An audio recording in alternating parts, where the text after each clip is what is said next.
Hello everyone. Today I will show you how to connect two tubes together with mattress stitch.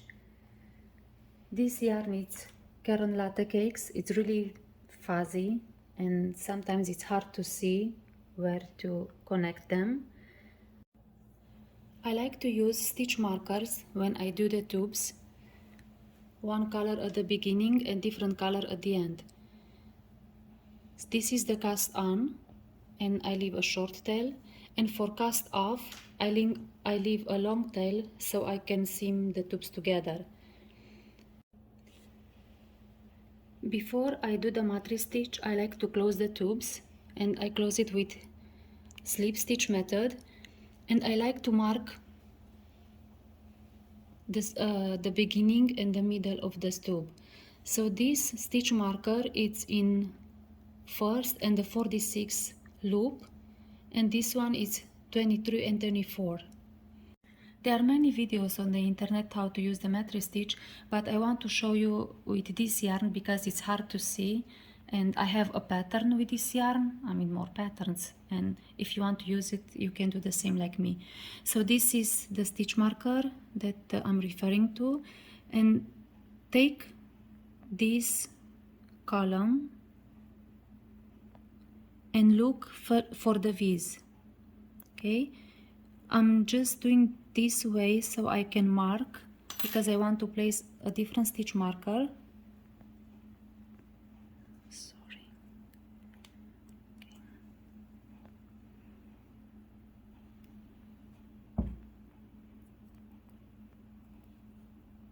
And I will do the same on the other side.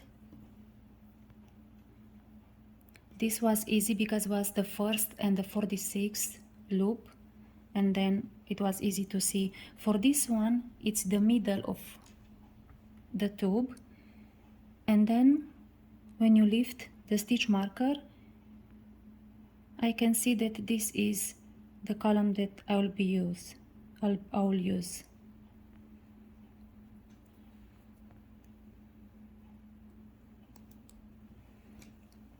So you know already that you have to go from one side to the other side and work in the bars of the V's. So take the first one,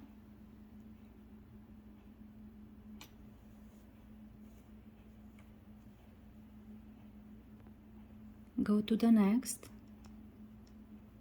go on the other side and take the first one,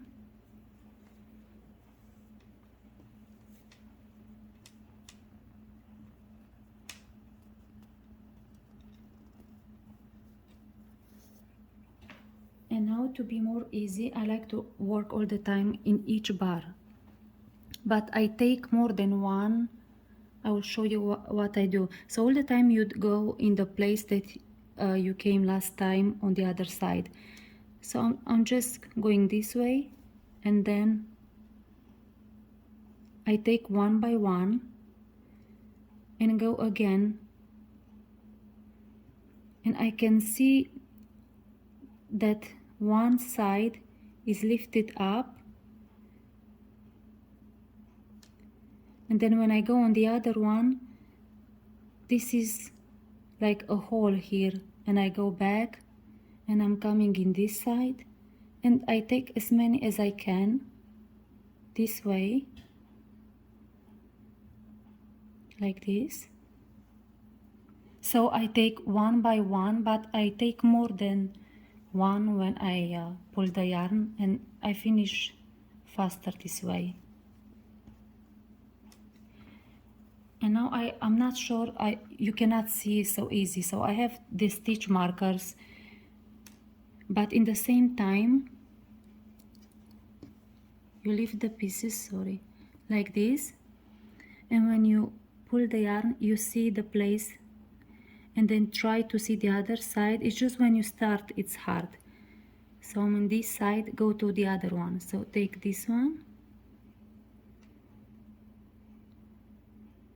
come on the other side,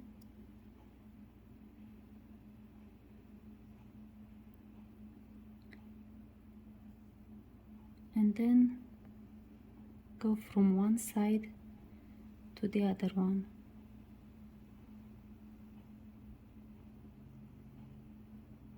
when you don't know which one is next, just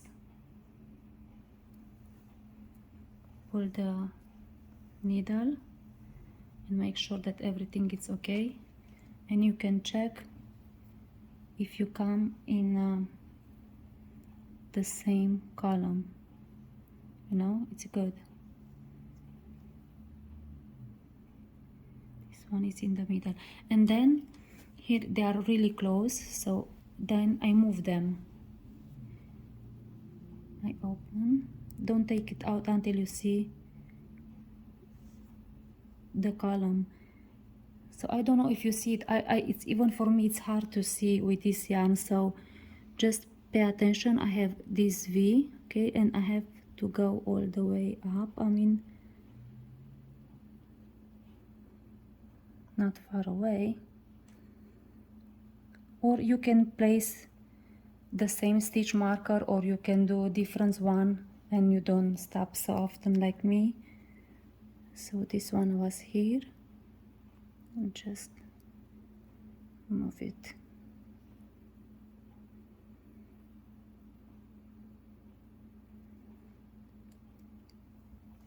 And then I'm coming here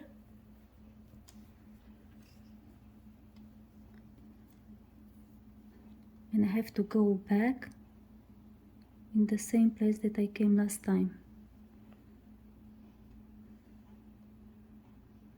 So I do this way all the way until I finish. I do the same for hats, for blankets, for everything, because when you do one by one and you stretch the work, the tubes like this, you have the bar in each one and looks nice on both sides.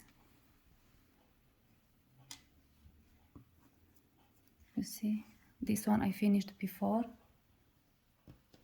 and you don't see, and when I stretch it's hard to see.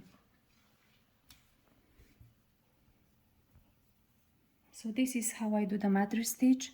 And now, because I talked so much, it's taking me a long time, but if you don't talk and just work, then it's easier and faster. Thank you for watching.